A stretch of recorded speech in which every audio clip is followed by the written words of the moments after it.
Goeiemôre Radio Fynbos luisteraars.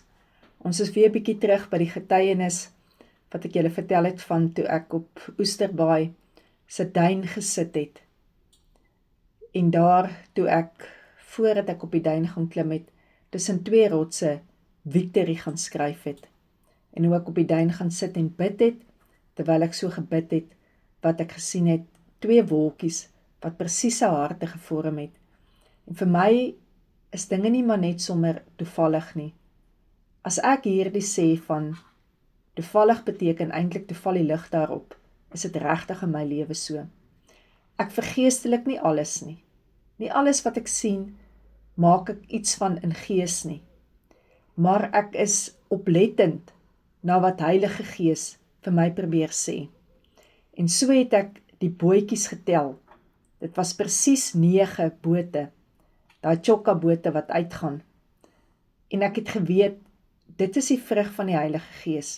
Die Here probeer vir my iets sê, want dit was alleen oomblikke saam met hom. Dit was binnekamer oomblikke. En daarom moet 'n mens oplet wat met jou gebeur, want baie keer kry jy antwoorde waar jy dit die minste verwag.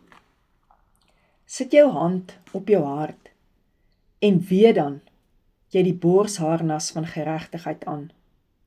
En nadat ek tussen die twee rotsbanke Victory gaan skryf het, die twee perfekte hartwolke in die laatskemer gesien het, die 9 skepe, kyk ek af na die sand waarop Oesterbaai se duin gesit het, en so sien ek so waar hoe 'n rooi bosluis reguit na my toe aankom. Kyk, daardie ding het met 'n mission geloop.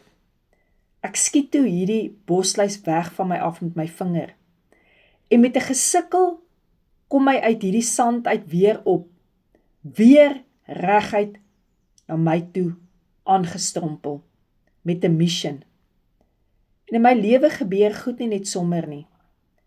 En ek weet, die Here gee my 'n waarskuwing. Iets gaan gebeur wat my bloed soek. Wat 'n parasiet is.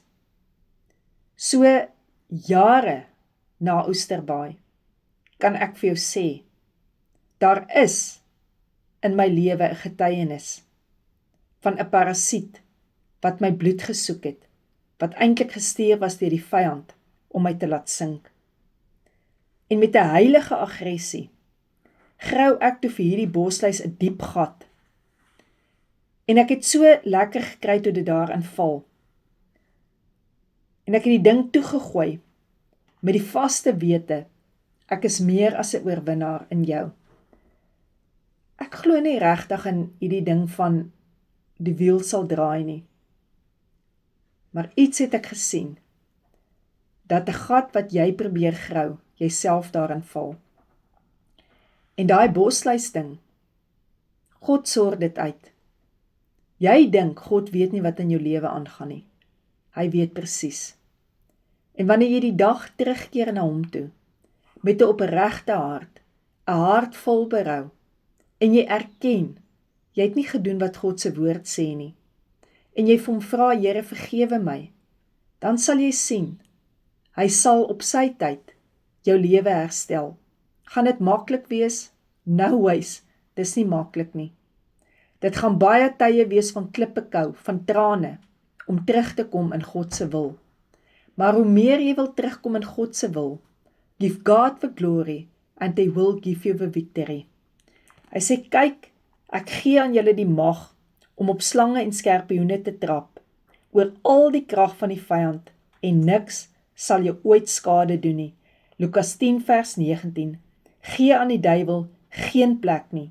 Efesiërs 4 vers 27, gee daardie ding, daardie bosluis, tussen hakies, wat vir jou bloed kom, geen plek nie. Waar is jou siel, soos wat die woord sê, wat in jou bloed is? So wat wil ek vir jou sê? Die bosluis, die vyand, is daarop uit, om in jou siel te kom, en jou siel te tap. Hy tap jou siel met ongeloof. Hy tap jou siel met al die dinge. Moenie net die vyand van jou af wegskiet, soos ek met hierdie bosluis gemaak het nie, maar gee hom geen plek nie, want jy's meer as 'n oorwinnaar. jy die volle wapenrusting van God aan, en jy die mag om op slange en skorpioene te trap, en niks sal jou skade doen nie. Die kommunion in jou hande is jou teken dat die vyand oorwin is. In Getsemane se tuin, nie my wil nie, maar u wil, Vader. Wat sê Vader se woord vir jou? Hy sê dat die vyand sal hy spoedig onder jou voete verbrysel. Ja, daardie vyand wat inkom om jou te wond, mense gebruik om jou te wond. Daar kan jy kom en jy kan sê, maar deur die wonde van Jesus het daar vir my genesing gekom. Hierdie is die teken, die vyand is oorwin, waar Jesus die besluit gemaak het. Nie my wil nie, u Vader.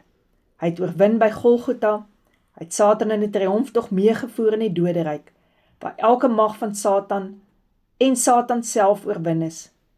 Self die dood, nie net die graf nie, is deur Jesus oorwin.